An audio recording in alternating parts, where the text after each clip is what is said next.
What's up, everybody? Welcome to the Dorm Debate podcast. If you guys haven't heard of us, we are four college roommates who decided to start an NFL podcast. I'm Jared. I am a Chargers fan, if you guys want to know. To the left of me is John, and he is a Giants fan. Below him, Jonathan, big Cowboys fan. And that is Caleb below me, who is diehard Eagles fan. So that's just a little snippet about us. You'll probably get to know us more as you watch more videos, more podcasts. If you guys don't already, follow us on Instagram and TikTok now at Dorm Debate Podcast. And it's the same for Instagram, same for TikTok. So now that we got the introductions and promotions out of the way, let's get to week 1 of the NFL season. Round of applause for the NFL season starting. It happened. No COVID cases so far. Safety first, but we're doing it, Safety first, but we're doing it. All right, so let's talk about the biggest controversial call of week 1, Cowboys versus Rams. And it was the pass interference call down, I think it was down the left sideline with it, a minute to go. I believe it was Gallup and Ramsey, right? Now, Jonathan, why don't you start off? You're a Cowboys fan. Let's hear your side. Let's hear your side of the story. Yep. So, it was a pretty good game going. Two teams battling it out. But it's so unfortunate that the refs screwed it up at the end. But I would say my attention is focused on Mike McCarthy. In those crucial situations, you have to coach like your life depended on it. I respect Mike McCarthy. He's a great guy, great coach. I respect him as a coach. But in those crucial situations, you got to be yelling and screaming. Coaches have to be pulling you back. I didn't see any of that. What? That was not pass interference. That was not offensive pass interference. That's why you're mad. What? That's why you're mad at him because he wasn't running down the sideline? Yeah, situations like these. No, situations like these is where I miss Coach Buddy Stevens. Coach Buddy Stevens from Last Chance University.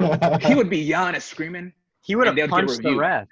Exactly. That's what you need in a situation. No, you can't review that pass interference in the last 2 minutes. Plus, it doesn't even matter because the Cowboys didn't play that good anyway. I mean, McCarthy, you shouldn't be mad at him that he's not running down the sideline. You should be mad at him because he calls a running play on 3rd down and then goes for it on 4th down and they can't get it. They went 1 for 3 on 4th down. That's true. That was a bad call on 3rd down. I mean, yeah, exactly. The play calling wasn't that great.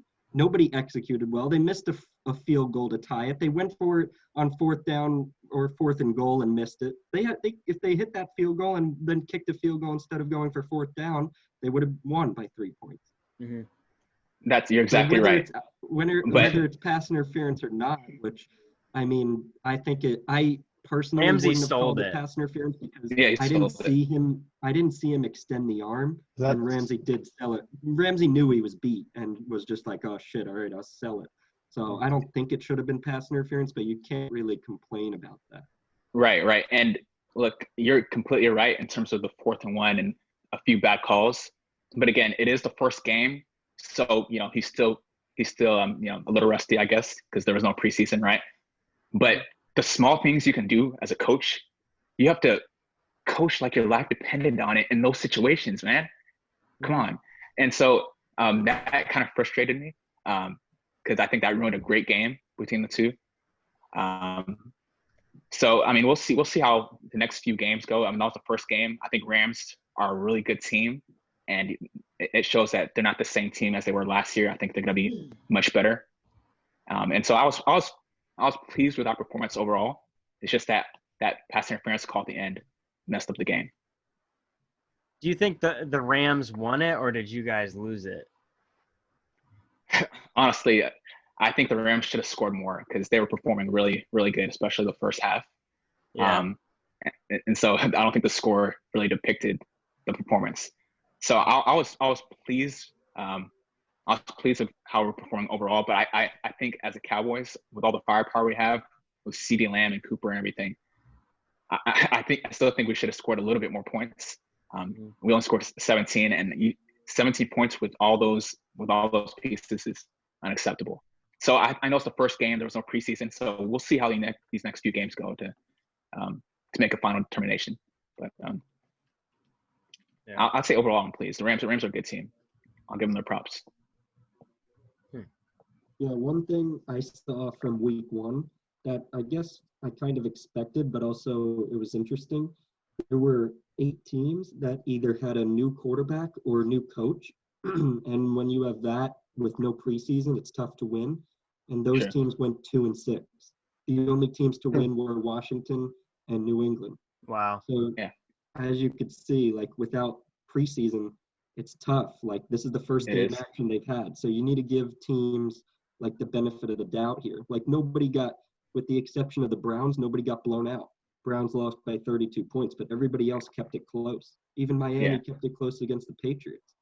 So to lose by 3 points, it's really not a big deal. It's week 1. You know, you have 3 more weeks. After week 4, then that's when the season really starts.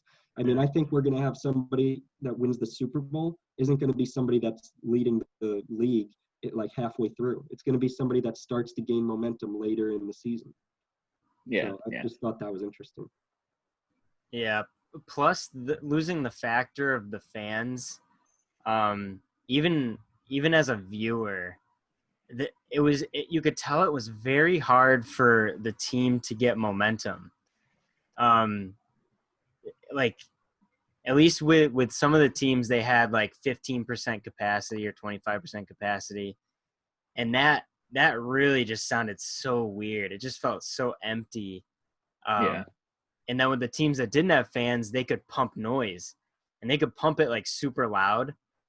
And I just saw a quote from Julio Jones that in the 4th quarter, Matt Ryan went up to Julio, and he's like, "Oh, like, sorry, I'm playing bad. Like the crowd noise is getting to me." And Julio's like, "What the heck is he talking about?" It's like, "There's nobody here." And he's like, "That's when I knew we weren't going to come back." So, like, I think the players, it's just very weird situation, and you're going to see a lot more upsets in the coming weeks. I mean, Washington over Eagles, that shouldn't happen. And if the Eagles were at home, it's like Washington winning. It hurts. It hurts a lot. Like I feel like that's not on the Eagles. It's just it's week 1, so they didn't have any preseason. So this is like maybe the 3rd time they're going like full contact. No fans. That's another thing to adjust to. And plus you guys have a lot of injuries that just you haven't played all together at once. So it's all new things. I mean, what do you have to say for that, Caleb? The Eagles or just the lack of fans in general? Because I'm feeling for both. Or just how the Eagles performed. Like, what did you take away from that? You're not nervous at all? As we said during, I believe, the last podcast, I mentioned that I was very concerned about the offensive line, and those concerns were realized against Washington. And, that game hurts a lot, even right now. It's making me nauseous thinking about it.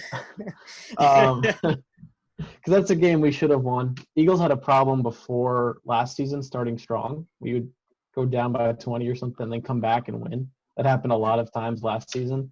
This time we start off very strong and just lose the grip on the game, Part of that is because Washington has a very good defense. They've been drafting, they're building it up. They have a solid quarterback too. But I'll be the first to say it. I think Carson Wentz is the guy. I'm not I've said it before. I think he's talented. I think he's the Eagles quarterback. But I do have to concede that he had a bad game. Some of those interceptions were, very questionable on the curl routes and things like that. And the reason I wanted to mention it about the lack of fans, I wonder how teams are coping with communication on the field when your opponents can hear you clearly. Because it's different when you're using signals or you're using, like, in the heat of the moment, the crowd around you, you're saying, like, white 88, something like that. It's a lot clearer when the stadium's quiet and there's lack of fans. I'm wondering if that impacted some of the throws, because it seemed like the Washington defense was reading some of these plays immediately. So I don't know if they figured out they decrypted the code, and I wonder if that happened in other levels because you also see, I wonder, a lot of missed kicks in a lot of games. And I wonder, kicking is a mental thing. You can see everyone on the sidelines who's watching you. It's going back to the days of Little League when you're in high school. It's like something about a smaller crowd is almost more pressure because it's more intimate. Whereas if it's 30,000, you see the kickers maybe mentally struggling to hit these kicks. But anyways, back to the Eagles. Yeah, Gostkowski, I watched that. And he's a Hall of Fame kicker. But, man, boy, did he get lucky to get the game winner to maybe wipe the slate clean, because they won. But throughout the game, I was like, oh, he was playing that leading job.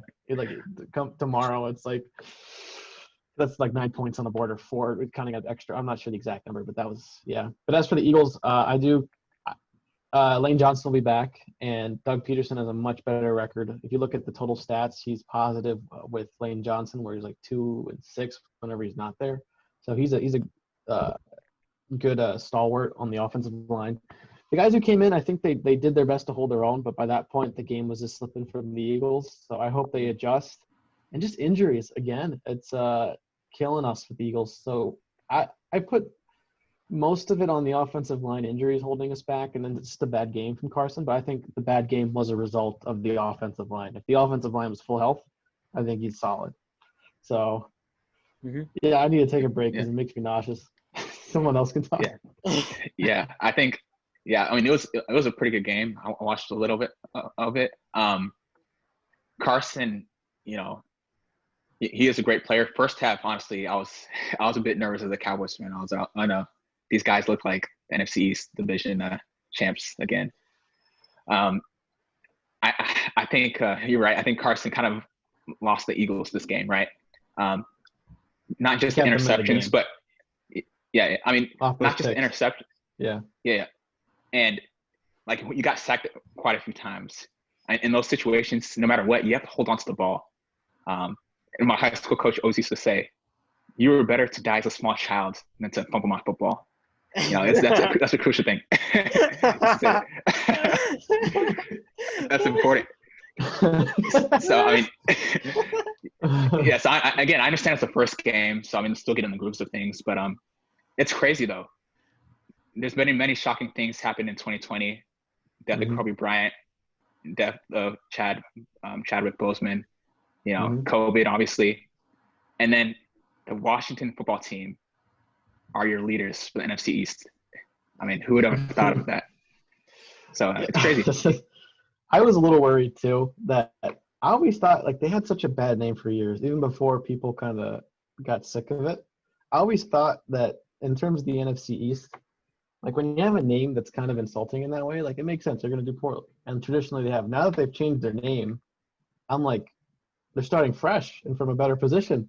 So this is dangerous for all the NFC East, The curse is lifted. Yeah. The curse is like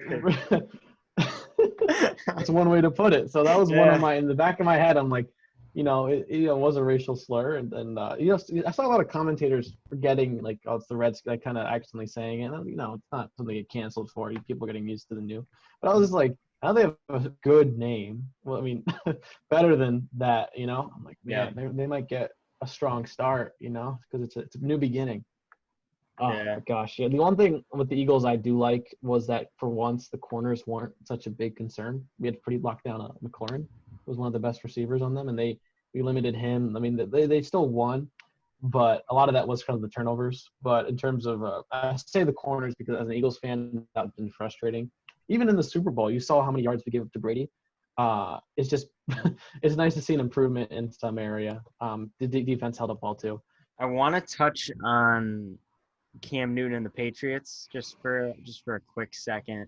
I watched a lot of that game, and in the red zone especially, they called a lot of plays for Cam to run the ball. I think they almost scored one running to like the right, trying to hit the pylon, and they like called it back. But a lot of run plays for Cam, which I'm surprised at, given that Jarrett Stidham isn't the most reliable backup. If you lose Cam, basically just ruins your whole season. But I thought it was interesting. I'd like to hear your guys' take that they adjusted their offense for Cam instead of making Cam adjust to their offense. I guess, like, what do you think that does for the Patriots? Is that a good thing, or do you think they should have done the opposite and made him turn into a pocket quarterback? Well, I would disagree with that to some extent. I don't think that they molded their offense around Cam. I mean, they basically kept the same offense as when Brady was there. They were running the same routes and using the same system. It's just they incorporated running the football. I didn't really see him roll out like that much. Like, I saw him stay in the pocket, so he was acting like Brady would, but then there were a couple designed runs here and there. And I think as far as running the ball, like, if you're not going to use Cam to his full advantage, like use his strengths, then you might as well not use him at all. So I think that's what Belichick is getting at. Like, if he's going to run into the goal line, like, that's how he plays, and that's his strength. So if he gets injured, then you're going to lose anyway if you don't use him to his full strength. So Yeah, the Patriots, I think in the past, like, they were just really good, really talented, and all they had to do was run the basic plays, then they were successful with that. But now with Cam, you see them incorporate the read option and the RPOs, right? So they're innovating their offense and kind of making it more versatile. So that's what Cam brings. And so, I think Cam is a great player, and I think you can run him more than usual quarterbacks because he's just huge and big and strong, and I think it's tough to get him hurt rather than a typical smaller quarterback. I mean, Lamar Jackson's fast, but he's kind of skinny. But Cam Newton, he's pretty huge and strong. I think it's tough to get him hurt. Tough to bring him down. Exactly. also Exactly. tough to get his chain off too. Exactly. Yeah, That's that one was thing. crazy. That's one thing I'll say. That's one thing I'll say. He's a great player, but I think he has to control his attitude a little, right? You're the leader of a team. This is the Patriots are talking about. This is Bill Belichick's team. You have to calm yourself and That was a test. That was a test for him because Belichick, doesn't want him to act crazy. Yeah, That was a exactly. test. I think it could be a good thing for him to bring a little fire, a little bit of his personality, because whether you like it or not, you're filling in the shoes of Tom Brady. You're not going to get that. You're not going to have any success if you try to be something you're not. So I hope culturally Belichick respects that, but I agree. Like, we'll see. I like that they molded the defense around him. The only caveat I have with Cam Newton, I think he is a good quarterback. My only caveat is a healthy Cam Newton, and I think we saw the potential that a healthy Cam Newton has. If I'm Bill Belichick, you look at what you could do with Tom Brady. When you have Cam Newton in that position, it just opens up a lot of plays. Tom Brady was not or is not a more mobile quarterback, known to be that. He's a great pocket passer. But like Jonathan, you mentioned, you're starting to see a lot more RPOs. And during one of the games, one of the commentators, I forget who, was saying that you're seeing the trend of offenses having to have somewhat of a more mobile quarterback, just being part of the game plan. I'm not saying, you're running like Michael Vick or Lamar Jackson every game, but some element of being able to scramble a bit just to throw defenses off. That's kind of a trend offensively that we're seeing. So they mentioned that in contrast to some of the more pocket passing veteran QBs you've seen succeed, because there are trends, offensive, defensive trends in the NFL that come and go. I think that's something that's favored to the Patriots, and as well as saying that having Stidham in the backup, if Cam Newton does get hurt, you have some, he's going to be the starter, so he has experience with the system. We'll see how good he is, but I think if I'm the Patriots, I'm a little excited to see what's going to happen, especially after that strong of a first game from Cam Newton. I mean, it kind of showed what was it, 155 yards passing, 2 rushing touchdowns, 75 rushing yards. Yeah, not bad. It was the most rushing most rushing yards by a Patriots quarterback in like 20 years or something. I think in franchise history, right? It may have been franchise history. Most in a game by a quarterback, I think. We'll have to get that checked. Yeah, that's crazy. And last thing I'll say is Belichick make it not really predictable these past, so you can only imagine that the struggle many defenses are going to face, I think, this year against can't do in offense. Yeah. I would dare say that the Patriots are in a better position right now after game 1 than Tampa Bay is, comparably.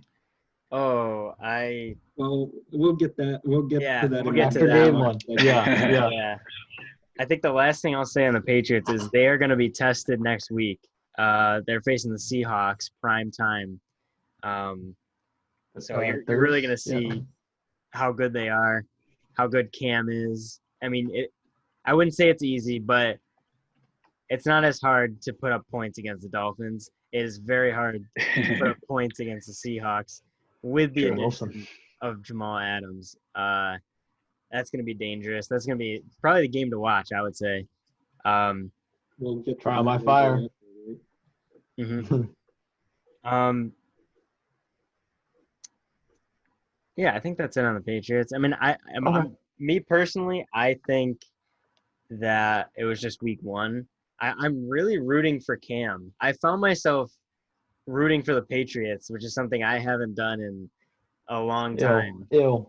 Yeah, but like it Disgusting. seemed like a different team. It seemed like Cam was this leader of these underdogs. Like that's what it felt like. Not Super Bowl champions 6 years. Like it felt like they were like a former MVP is trying to like reclaim his glory and get a Super Bowl. Like I vibe with that like totally. Like so I was rooting for him throughout the whole game. But I don't think he'll be able to sustain it. I think it is exciting to watch week 1, but can he do it throughout the whole season? That remains to be seen. Plus, without fans, that's his energy. He loves interacting with the fans. He loves celebrating touchdowns with the fans. Like that's where he gets his momentum. That's where he gets his energy. And if they're facing a team like the Seahawks and they're down 2 or 3 scores, is he going to be that guy that's going to sit on the bench and, have his head down, or is he going to go up to every player and be like, we can still win this. Like, let's go, let's pick it up. I'd like to see him in that role, especially being on a new team. Can he be that leader that Belichick needs him to be? And I think eventually he will, but it may be too little too late for them to make any impact in the playoffs. But week 1, he looked amazing. He looked great. Definitely looked like an MVP. So, okay, next up on our list, we actually have a cool segment for you guys. It is called Something or Nothing. Basically, we will give out topics, things that have happened in week 1, and we'll basically say, is it a big deal or is it not a big deal? Like, I'm not worried about it at all. We got about 3 topics that we're going to go through right now. The first one being Brady and Tampa Bay's loss to the Saints. Is that something or is that nothing, John? That's nothing. And to be honest with you, if I was a Buccaneers fan, I would be happy with how the game went yesterday. Why? The other day. What? Here is why. Don't you want to win the game? Okay, it's week What's the 1. strategy? And the Buccaneers will not face a defense as good as the Saints the rest of the year. That's the best defense they're going to face. And if you lose by 11 points in the first week of the season with no prep and you have a new quarterback in a new system, that's amazing. I mean, if I was a Buccaneers fan, I'd be so happy. I mean, their defensive line played amazing. Their front 8 players played amazing. Brady did throw 2 interceptions that were bad interceptions. One of them was to Mike Evans. Somebody wasn't on the right page. Miscommunication. Yeah, and then the other one, the pick 6, that was just a bad throw by Brady. But, I mean, you got to be encouraged by the intensity that Brady brings to that team. I mean, just watching them play, you could tell they're going to be nitty-gritty. They're going to, tough this thing out. And they're going to have 10 wins this year, at least. And I'd be encouraged by that loss because that was a good loss if there's ever one. I would disagree. You I think this is. I think this is. something? I think this is something to an extent. I think we all predicted that they would have a slow start anyway. So this slows, I mean, it's not a slow start yet, but week 1, they're having trouble. I think everyone saw this coming. But this is the team they have to beat.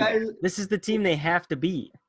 Yeah, The division you game. need to give it time. They'll play. I guarantee when they play them later in the season, they'll either beat them or only lose by a field goal. Well, they should have lost more, but Kamara's touchdown got called back, or they didn't count it. They're about to get destroyed. Mm-hmm. So that's the first thing. The second thing is when your head coach comes out publicly and kind of disparages your performance, then that's a red flag. Saw that. What? And Bruce Arians came out on a radio show or something and said that they'd seen the Saints, coverages all preseason or all training camp, and they were prepared for the Saints perfectly. And he was kind of shocked that Tom Brady didn't perform well during the game because why is that a red flag? Because you don't come out and just insult your quarterback after the first week. I mean, obviously there's some tension there. There's some tension there, and that's not healthy. That's not healthy for the long-term relationship of the team. And so you can kind of sense there's a little tension between the head coach and Tom Brady, and I think that speaks a lot in terms of how the season can go. Bruce Arians trying to push the blame on 43-year-old quarterback. I agree that it was a little harsh for week 1, and you never see, like, Belichick. Did he ever say something bad about Brady? Never in 20 years. Never. And their relationship wasn't great, obviously. Yeah. So it wasn't right of Arians to do that. But it is week 1, so I wouldn't say their long-term relationship is hindered by that. But Brady, I think he said it, I don't know if this is true, but I think he said it after Brady came out and said, I have to be better. Like, Brady said that post-game, like, I have to be better, I'll take blame. But yeah, I mean, all good players say that. I mean, that's just respect. They all say that. Yeah. But I think, look, I don't think it's a big deal, again, because it's week 1 and there are no preseason games and they're still getting used to each other. But I mean, we have to admit, this team, this Bucs team, is a little bit overhyped. Gronk, I mean, I don't think, did he catch a pass? I don't even know if he caught a pass. Yeah, I he didn't did. even Oh, you did? Okay. Okay, well. You guys have no idea. This is going to be one of the best offenses in the league. You just haven't seen it yet. You need to give it a couple. Maybe weeks. next year. That's where I land on it. That's where I land. Honestly, that's where I land. Because I think there's too many excuses being thrown. I think not to disparage anyone. I think I have to say I'm not a fan of Tom Brady, the idea, because he's been in too successful. Eagles, when the 2004-05 season, he beat the Eagles, and I remember that all throughout childhood. So sweet when he got our revenge. But the idea of Tom Brady, I've always, to be frank, hated. The Patriots symbol, hated the Patriots. They're seeing him more relaxed, different culture in Tampa. I think it's good. My respect for him's gone higher, right? So I don't think Brady's going to be terrible this season. When I and I've said this on other podcasts, which is why I like doing this, but as a rec, because if I'm wrong, we can say, all right, I was wrong. The thing is with the Bucs that I've seen is it's similar to how people were analyzing the Cleveland Browns when they had all these weapons, and I think of it. What's the quote where it's like the whole versus the sum of the parts or things like that? When you have too many different pieces, you focus on the pieces rather than the complete unit altogether and function. Yeah. And I think that logic's happening with Tampa. I do think they can mesh and grow. And so what a lot of commentators were saying was that it's rusty, and every team's rusty to start off. Although unless you're like Ravens and Saints and Chiefs, like John, you said, these teams have been together for a while. The thing with Tampa that I do agree with Jared on, legitimately, is I think these kind of issues, it's like a building era almost. By next year, I think they have enough chemistry, enough built up that they could reasonably compete. But just for the first season, a new culture after 20 years with another team, speaking for Tom Brady, as well as Gronkowski, all these other – there's all these good players in different positions, but they all have to mesh. I think that meshing is going to take longer than the time in this season. That's not to say that they're gonna tank or go bad, but just compared to the competition in the division and just that kind of logic, I don't think they're very much an underdog in my eyes So Yeah. for a while. all three of you think that the Bucks are not as good as you expected? Like they're not going to be that good? I No. thought they were going to be. I've said this for a while. I thought it was going to be a clear path to the Super Bowl, but after seeing how far the Saints are ahead of them, I mean, think about the Saints when they face them again. They're going to be even better, but the Bucks are still going to be behind, no matter how much better they get. The Saints have just been together too long. They didn't need a preseason to get ready. Like they're ready to win right now if the playoffs started now. I think that's the difference between the Saints and the Bucks right now. Yeah, but that's not the case. We still have 15 more games, and then the playoffs start. That's true, but that just leaves room for the Saints to get better. And Breeze and Michael Thomas didn't have the best game, so The tough division overall too. Just it's a very tough. I mean, there's the extra wild card spot, so that I don't think I'm not going to rule them out. That's for sure because they do have all this talent. I just don't. I think they'd have to get on a wild card. I think if that's the way it's going to be, unless Drew Brees had some cracks as well in the game, and part of that just happened. But I think he's stable enough to be reasonably called a competitor for the Super Bowl. But if Breeze starts to crack and maybe Brady gets, more comfortable, then, maybe you start to see a more competitive NFC South. But after game one, I got to say, I mean, I said this during the fantasy podcast, I think, where I just wasn't hyped. I wasn't hyping them up to be Super Bowl. I know that was my – so I'm and this is what this is for. We change our opinions as the facts change. Yeah, what makes great coaches like Belichick and Nick Saban, what makes them great is their teams and the players, they have less mistakes than normal teams, right? And so I think Tom Brady, he saw being on a different team, some of his players cost him. I think the Bucks had a few opportunities to kind of be in the game and even win the game, but special teams mistakes and stuff like that, I think that's what caused them to kind of lose overall. And that's something you can't control as a quarterback or offensive player. If a rookie makes a stupid mistake on special teams, right? I think that goes down to coaching. So I think the main reason why I don't think Bucks are going to do well this season is not Tom Brady per se, but I'd say special teams and the defense. I think there's going to be mistakes on other sides of the ball that Tom Brady just can't control. He's been fortunate to be on the Patriots. He's been fortunate to be on the Patriots these past 20 years. All right. I think we'll see. We'll see. John, if you end up being right, you bask in it at the end of the season. Proving us all wrong. Wouldn't be the first time. Caleb, Jonathan, and I, we say it's something. John, you think it's nothing. Okay. We'll move on. I apologize in advance, Caleb. Washington's 8 sacks, 2 interceptions, and 2 forced fumbles. Is that something or is it nothing? Caleb, I'm sorry again. Please start us off. You gotta face it. You gotta face it at some point. The monster under the bed. I think it's something. I do think it's something. Let's be fair. Really? But because, all right, for a few reasons that I've already touched on, so I'll just brush on them. One thing to consider is 2 years ago, before Alex Smith got injured, they were contenders to win the division. Now, sorry, something fell. 2 years ago, that's not that long. A lot of those guys from that season are still under contract, and they've added to the defense. And last year they were terrible, but part of that was inconsistency at quarterback position. With Haskins now, that's a different variable. That's better for the Washington football team. So I think as an Eagles fan myself, even I walked into that game. Eagles have won the past 4 or 5 times we faced them. It was like a 5-year streak. You never like to hear that because they always put that up, and you're like, oh, is this the time?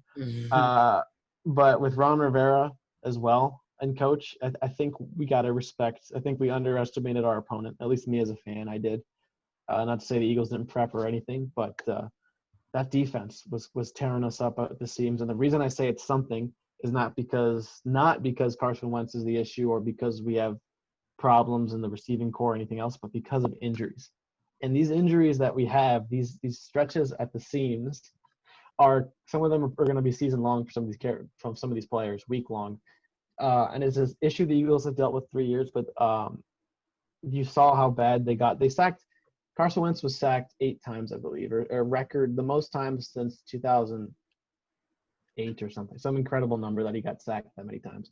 So I think Carson Wentz had a bad game, but I think that's because the O-line is bad.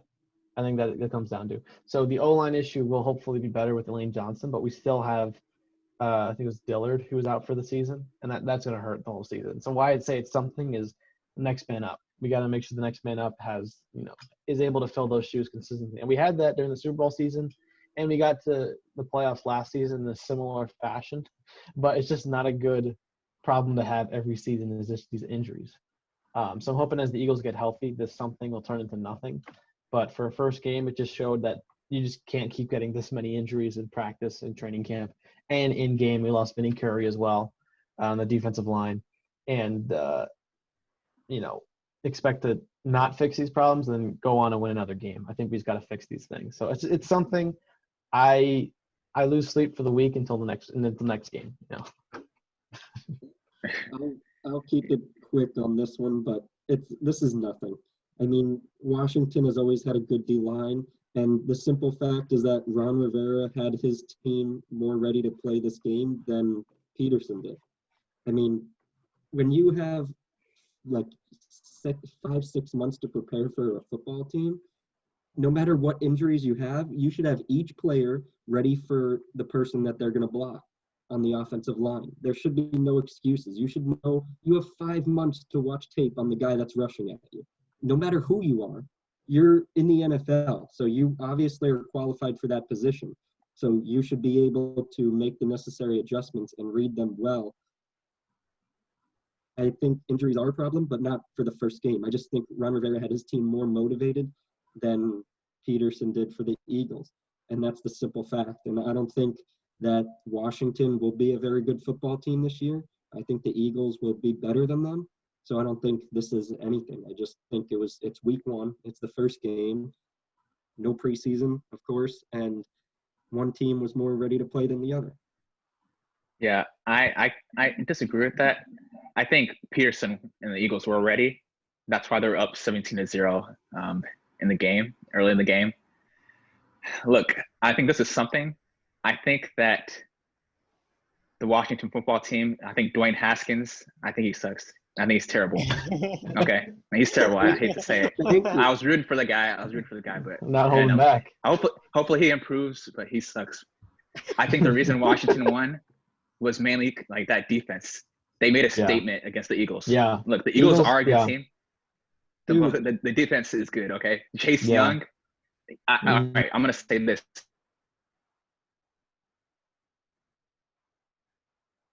Those two have separated themselves from the other rookies, okay? Chase Young and this D-line on the Washington team, man, they're really something special. And I know, like, the Eagles gave up, like, 8 sacks or something. Yeah, and, people are blaming the O-line. I mean, even though the O-line has some injuries and everything, we have to give some credit to where credit's due. And I think the defense was a big reason why they made that significant comeback.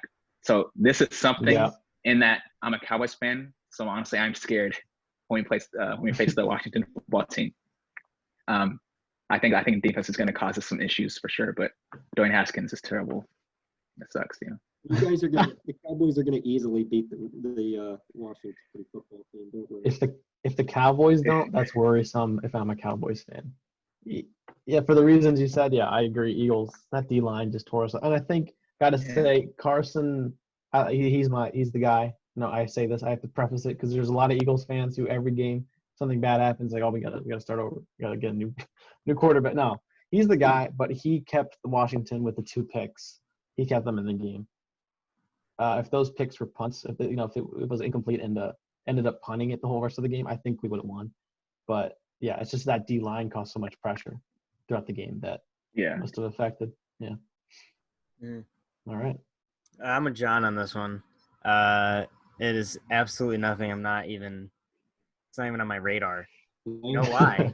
because they're facing Yeah. the Cardinals next week, and Kyler Murray and DeAndre Hopkins are going to leave them in the dust. I And know. Fire 'em up.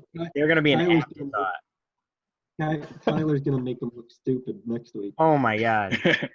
He had one rushing touchdown the other game. Like, they're going to make him – he's going to make him look silly. Chase Young is going to be so confused. They're going to regret drafting. Are you saying that as a Michigan fan? Oh. Silence. I may or may not be. Is that a problem? The conflict of interest. No, he played a really good game. I think he had a forced fumble and a sack and a half. That's a pretty good game for a rookie with no preseason. I'll give him credit on that, but he won't sustain it. Kyler Murray will get the job done. They will beat them into the ground, blowout, not even close, not even worried about it. This is nothing. So me and Jonathan, something.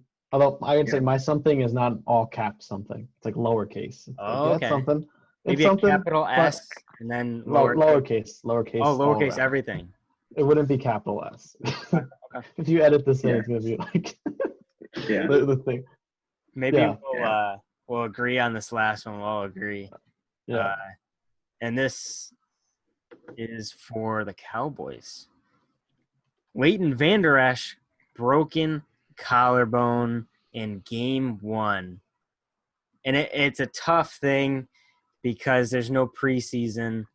And you saw Jarwin torn ACL. It's unfortunate. I believe you're going to see a lot more injuries because of no preseason, not limited practice. It sucks. But I think teams going in knew that they needed to have depth going in. As far as Leighton Vander Esch goes with being out for the season, or at least majority of the season, Jonathan, is this something or is this nothing? I hate to say it, but this is something. Like against the Rams, the Cowboys defense was really struggling. And I'm surprised they didn't score more points on us. So now that we have Vander Esch out as well, this is bad news for the Cowboys for sure. That's why we need Dak, CeeDee Lamb, and Cooper to score more points. Because our defense is terrible. I hate to say it, but just watching that game, watching that entire game, they're terrible. And now we have Vander Esch out.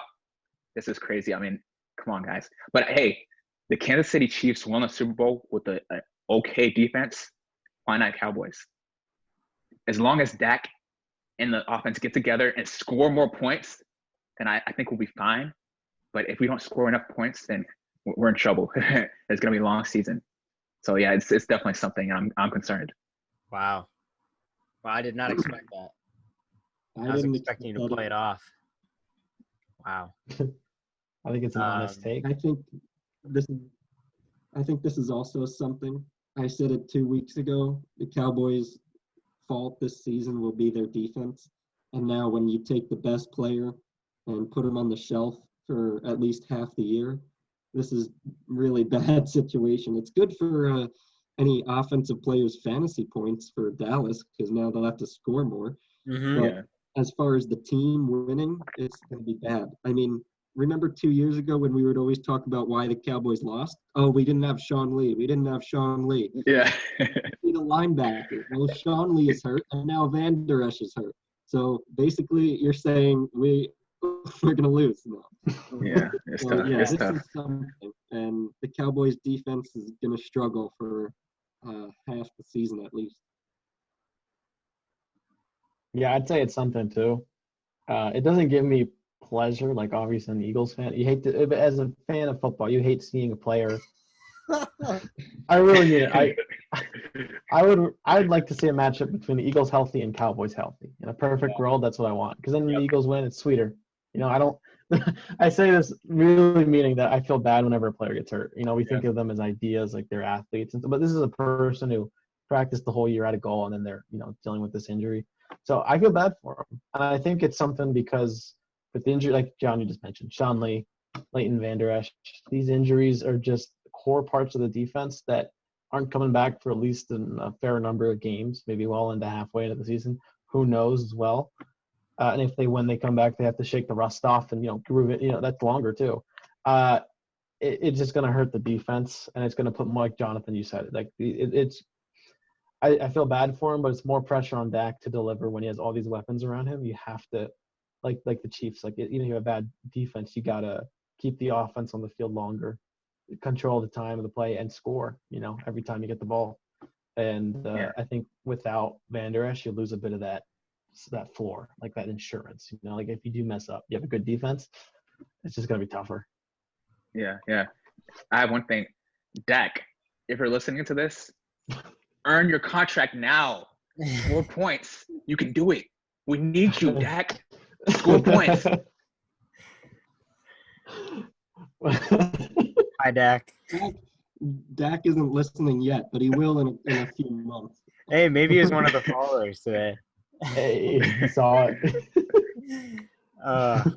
Recommend us to your other football friends. You're gonna. Oh man, yeah, I agree with everybody else. It's definitely something. There's no other way to put it. I mean, he was a big surprise when Cowboys drafted him. I remember, I'm gonna put this video up, and it's Jonathan reacting to them drafting Leighton Vander Esch, who at that point, I didn't think any of us knew who the heck he was. No. We thought it was somewhere. We thought it was a terrible pick. He wanted Calvin Ridley. Right. Calvin Ridley was the guy. All right, come on now. Come on, please. With the 19th pick in the 2018 NFL Draft, the Dallas Cowboys select Leighton Vander Esch. What the? Oh, wait, what? What? Are you kidding me? Why? Oh my gosh, we had Calvin Ridley right there. He was right there. But now you got Lamb. They said Leighton Vander Esch, and he turned out to be a very solid pick. Please. Right here. He's right across. Please. That video again. But hindsight's 2020. yeah, I mean it sucks. I mean, I think it's not just the Cowboys. I think a lot of teams are gonna be faced with this problem. So long term, I don't know if it will be a problem for the Cowboys, because I see a bunch of teams getting injuries to their main guys on defense, main guys on offense, and maybe it equals out. About what I said about Daniel Jones a few months ago. I saw him play last night, and man, this guy is good. This guy can play. Daniel Jones. He can play. And so I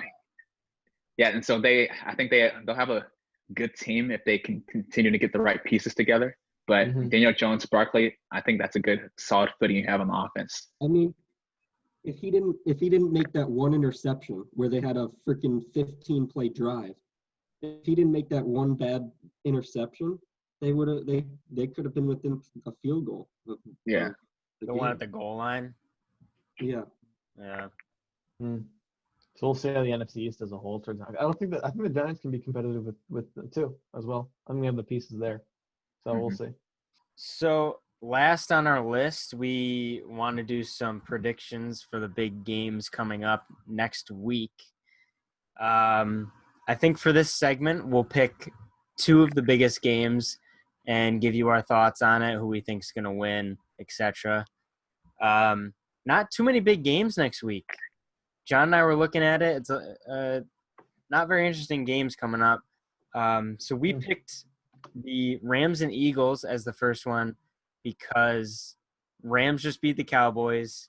We don't know if the Cowboys were just having a bad game or the Rams are for real. So Rams, Eagles. John, you wanna start this one? Yeah. So my prediction for this game, I'll just go out and say it. I think the Rams will win this game, and I think it'll be a close game because I think the Eagles are going to bounce back.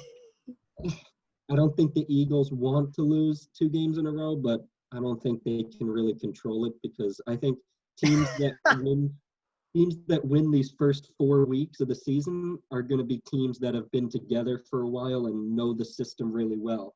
And Carson Wentz knows his system well, but he has new receivers. Deshaun Jackson didn't play all of last year, basically. Rieger didn't play is a rookie. I mean, Ertz doesn't seem like he's on the same page because of his contract talks. Miles Sanders is hurt. The offensive line is hurt. I mean, there's really no way in my head that I could picture the Eagles winning this week. So I'm picking the Rams. Jonathan. Yeah, I'm picking the Rams, but I don't think it's I don't think it's gonna be close, to be honest with you. I don't think it's gonna be close. Like I said before, the Rams should have scored more against the Cowboys. I think they're gonna, wash all those mistakes up, and I think they're gonna score a lot of points. I think my estimation is probably 31-10. I think it's gonna be 31-10. I think the Rams are gonna score a lot, and their defense, Aaron Donald, Jalen Ramsey, I think their confidence is kind of going up after that defeat against the Cowboys. Like the Cowboys are a good team, and we have a great offense. So if the defense was able to stop us with all those pieces, then imagine them against the Eagles with all those injuries. I mean, they only have Carson Wentz as their main player, but the receivers, Jalen Ramsey's going to toy with them. Okay, Jalen Ramsey's going to toy with any receiver he covers. The offensive line, it's going to be funny watching against Aaron Donald, who's the number 1 ranked player in the NFL. Aaron Donald, that's going to be fun. It's actually going to be a fun sight to see. So I think it's going to be 31-10 Rams. I mean, I'm saying more like 23-17 Rams, a little closer. Yeah. I appreciate the scraps, John. The scraps, 10 points. Do you want me to say something, or Kale, you want to rebuttal? I'll tell who my pick is. I have to say that I do think that the Eagles will win. Okay, all right. You can't go against my team. It's not going to happen. Scared me. Here's why. Okay, move the camera on this thing. Here's why. First, we get Lane Johnson back. That's very important. We get a little bit of strength on the offensive line, and that, still a problem. You're right. Aaron Donald's scary. He's a scary, bad man on the other side of that ball, and I worry for the Eagles. But with Lane Johnson there, I think it limits what the Rams defense can do creatively with him, and it gives time for Carson Wentz, which leads me to the second thing is we'll also have Miles Sanders. I believe he might be back for next week. I think it was too close for this week, but it'll probably be back next week. I'm not sure if that's announced. But I think those two weapons, I call Lane Johnson a weapon because he's important for the defense of Carson Wentz. I think it leads to the Rams underestimating us and allowing Carson the time to use Sanders in the backfield, Goddard and Ertz. And I do have hesitations just because we're doing the podcast for the record. I do wonder if the contract issues with Ertz and the Eagles is affecting his play. I can't imagine how anyone can compartmentalize that for anyone. That's tough. And I hope they get a deal done soon because I don't want him to leave. But adding to that, giving Carson the time and stability on the O-line to some level, because the Rams have a good defense for sure. But splitting up the coverage between a Sanders, a Goddard, and Ertz, and then a Rager and a Deshaun Jackson, I think it opens up a lot. And we do have other receivers on the team as well who are good. Arcega Whiteside, other players as well. And I think it leads to the Eagles. The Eagles started off strong in Washington. If they can hold on to that starting, and they started off strong with injuries already there. Now they added a few, but they're getting some more back. So I think if they hold on to that strength they had in the first half against the Washingtons, it's a competitive game that they're going to win against the Rams. What's your take? I'm curious. I was torn on this one, but I feel that I need to stick with my past claims about the Eagles. I don't think they can win this game unless they put in Jalen Hurts. Oh, Okay. come on. Okay, that's a good point. He's hurt Can I too, isn't he? He's hurt too. can I put my 2 cents in just for Still Jalen Hurts to pitch an elevator pitch for Jalen Hurts with the Eagles He'll be line. better. With the Eagles line, even though Hurts can't throw as well, he's a playmaker, and with a collapsing pocket like that, I think you need someone that can run out of the pocket and make throws on the run and run the ball. Mm-hmm. You know, he Jonathan, you agree? I just hear you going, No, I mean, I think with a collapsing pocket like that, you need a guy that can throw on the run. Hurts is good at throwing deep. As far as accuracy goes, I think some of his shorter passes, some slant passes, he's not as good at. But it's just something for the defense to account for. When you have a bad line like that and they get pressure, Wentz has nowhere to go. He isn't mobile enough, at least now after the injuries, to get up to speed to get out of a Chase Young tackle, because Chase Young's super fast. Aaron Donald's super fast. Jalen Hurts can do that. And I don't think it's anything against Wentz, but if the Eagles lose again to the Rams, you got to have a spark. You got to have something to do with this offense because it's not complete, and you need that source of something that fans can hold on to that say Jalen Hurts had a huge game and he came back and he won this game against, this team or whatever. And now there's huge hype around Hurts, and now this team actually feels the energy from that. But after 2 weeks, I mean, this guy's a rookie, and even these teams that have had quarterbacks that have been there for a while, even with no preseason, they're not even right.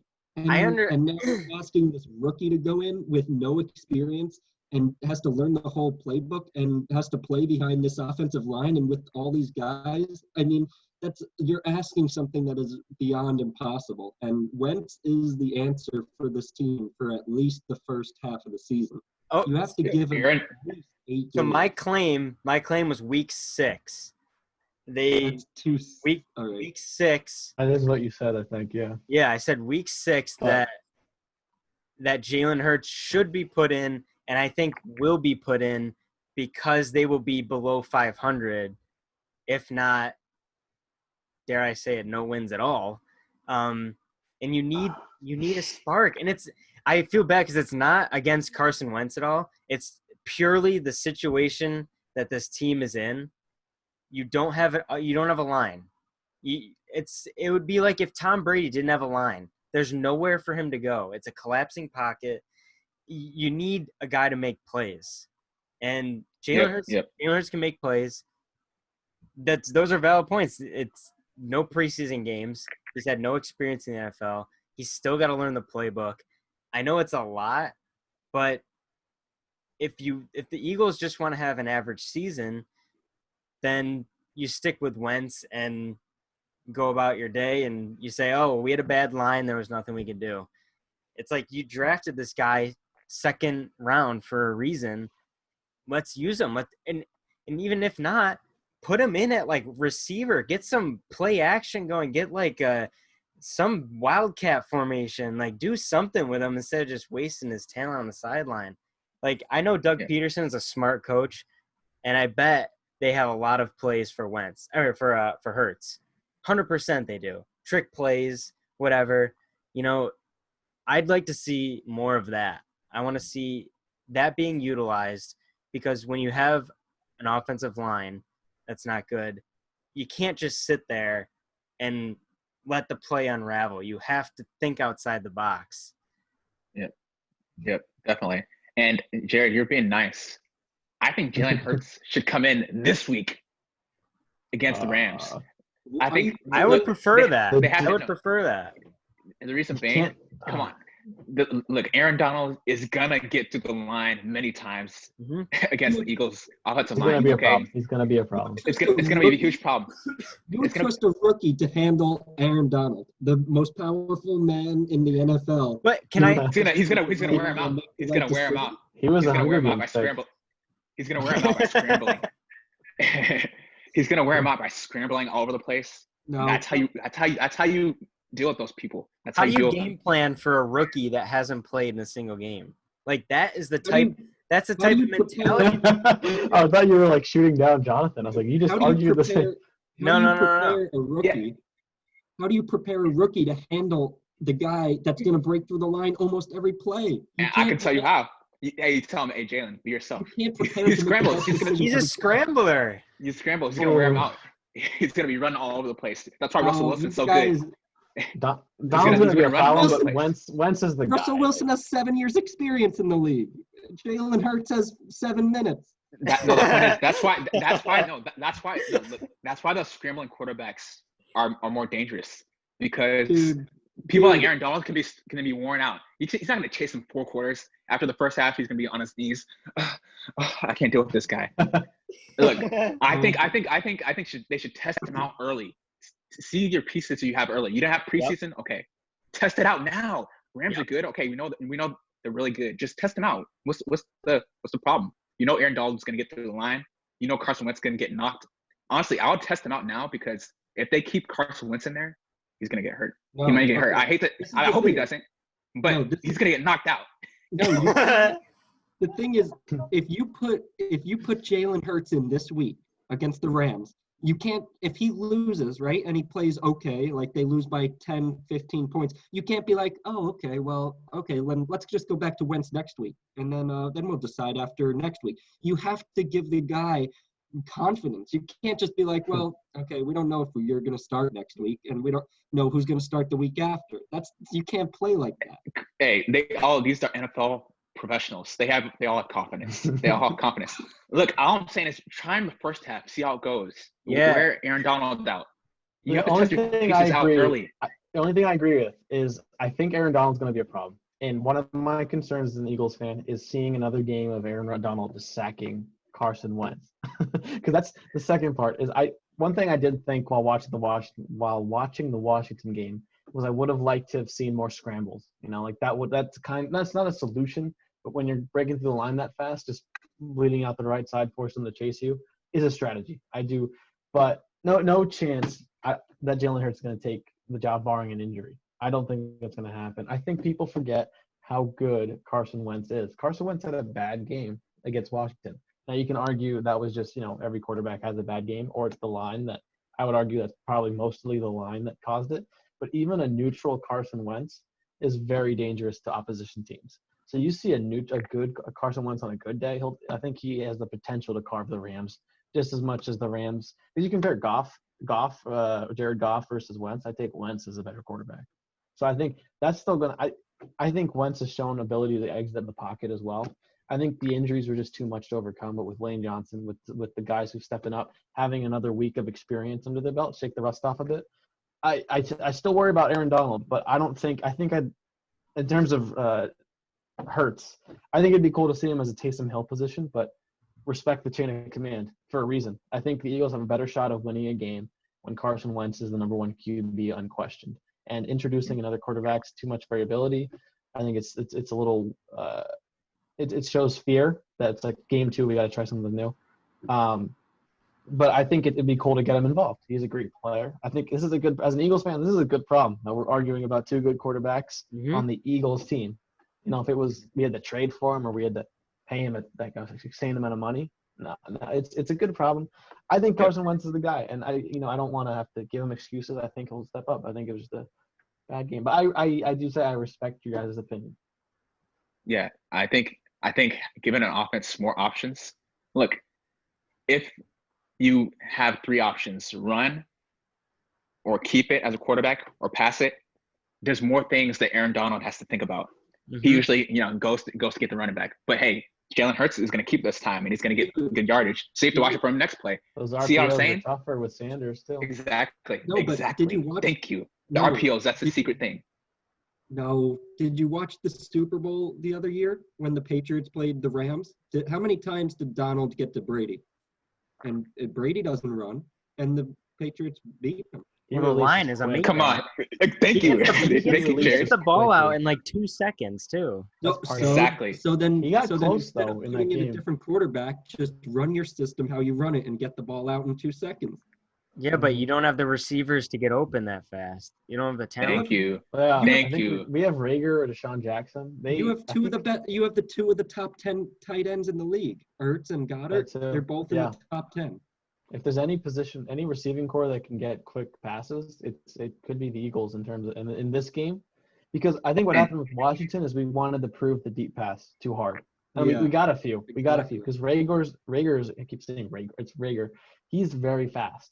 I think if you have a hammer, you swing it, but I think the collapsing offensive line didn't have time to do it, but he has the ability to just 1-2 get past the defender, and seeing that on a slant, more short in and out passes, bleed the Rams defense.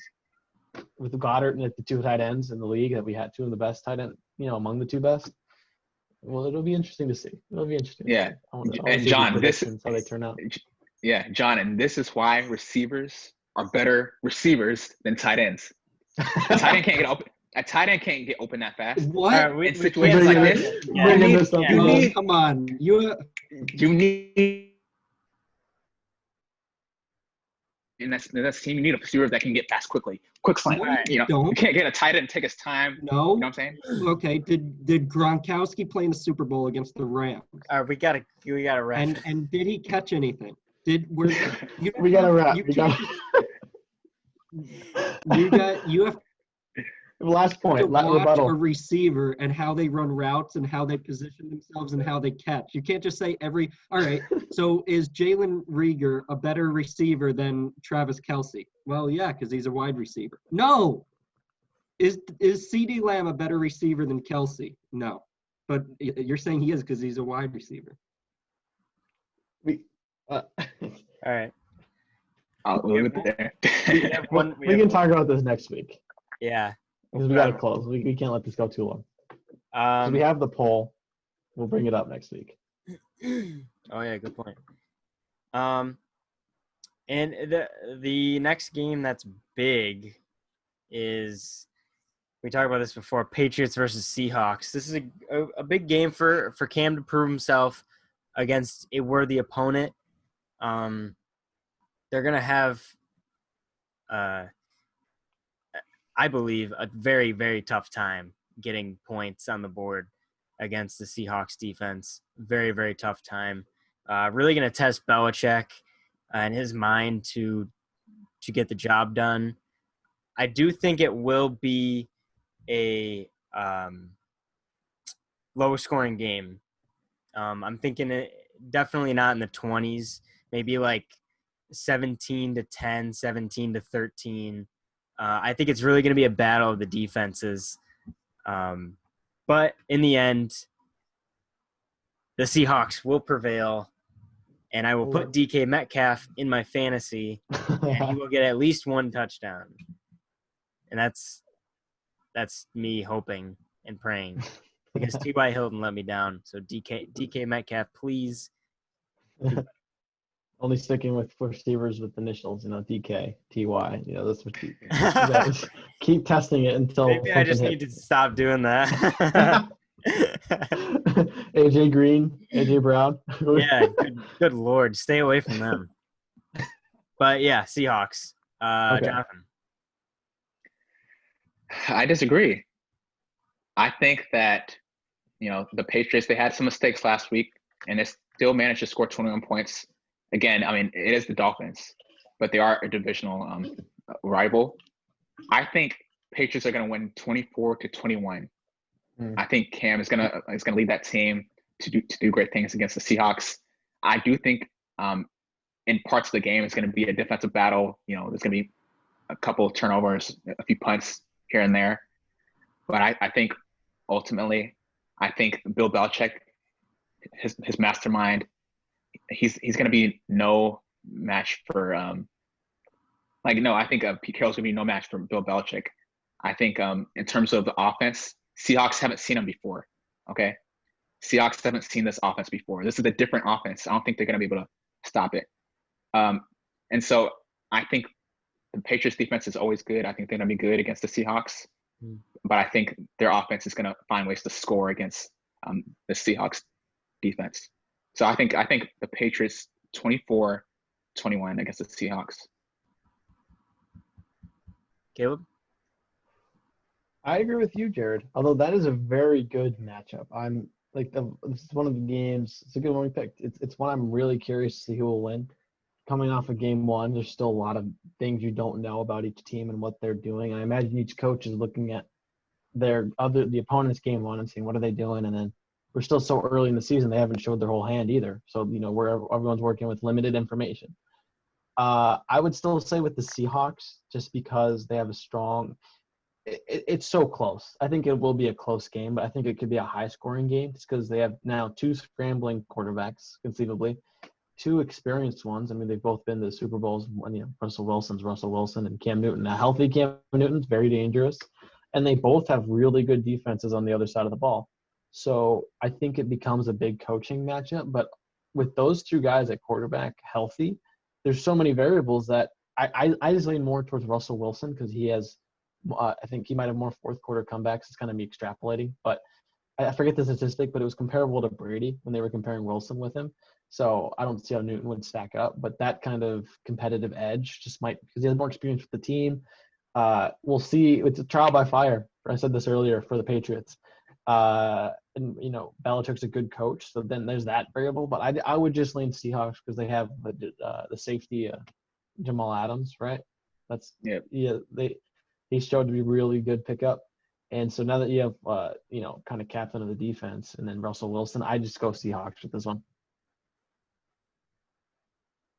Yeah, I'm definitely going to see the Seahawks route, and I don't think it'll be that close. I think the Seahawks are going to dominate this game, and I don't think that the Patriots, with what they're doing with Cam, are going to be able to score more than – I'd be surprised if they got to 20 points, shocked even if they got to 20 points, because you just have to put Jamal Adams out there, and he's going to run. If he sees Cam do a read option, he's going to sprint towards the line, and he's going to crack him. He's going to make sure he doesn't want to hit him again. So he's RPOs. No, but there's nobody to throw to. So Cam has nobody to throw to. Like literally, Edelman is it. Don't even really need a. Cam can't really throw it accurately either. So. I mean, I don't think this is going to be that close. And watching the Seahawks last week and how much Adams was running around the field, I mean, this guy is legit, and he's going to make Cam go crazy. And, I mean, seeing the Seahawks offense last week, if I had to pick an MVP after week one, it's Russell Wilson. I mean, he has DK Metcalf, one of the biggest receivers in the league. He has Lockett on the other side. Yeah, I forgot to mention these guys. Yeah. Isley and Hollister at tight end. He's got Carson at backfield. Got 2 touchdowns, so this is going to be a bad game for the Patriots. So I'm taking the Seahawks probably 28-13. Wow. But that's I forgot to mention that Russell Wilson has a lot more offensive weapons at base than Newton, so that's a huge factor. Yeah. I think you guys underestimate Bill Belichick though. He's not going to sit there and just let Russell Wilson beat him. Obviously, he knows all those weapons and everything he has, but I think from a defense perspective, they're not going to have an issue stopping Russell Wilson. And Belichick, he's smart like that. He's gonna be able to stop him, and they faced him many times in the Super Bowl. Even you see what I'm saying? He knows Russell Wilson. He's played against him before. They're not going to have an issue stopping him. The question is, can Cam Newton and the offense put up enough points to win the game? I think they'll be able to formulate a good game plan to execute and put enough points to win. They may not score 24 points, but I think they'll end up prevailing over the Seahawks. All right. So they play 8:20 Sunday. Yeah. Prime time. All right. Prime time game. That does it for our Week 1 NFL podcast. It was good to have football back. Enough predicting, enough talking. It's now just rubber hitting the road. Action-packed. We will be back next week for Week 2 recap and Week 3 predictions. We will keep you updated on that on our Instagram and TikTok. That's at the Dorm Debate Podcast again. Thank you guys so much for watching. If you made it this long, leave a like, and we will see you guys next week.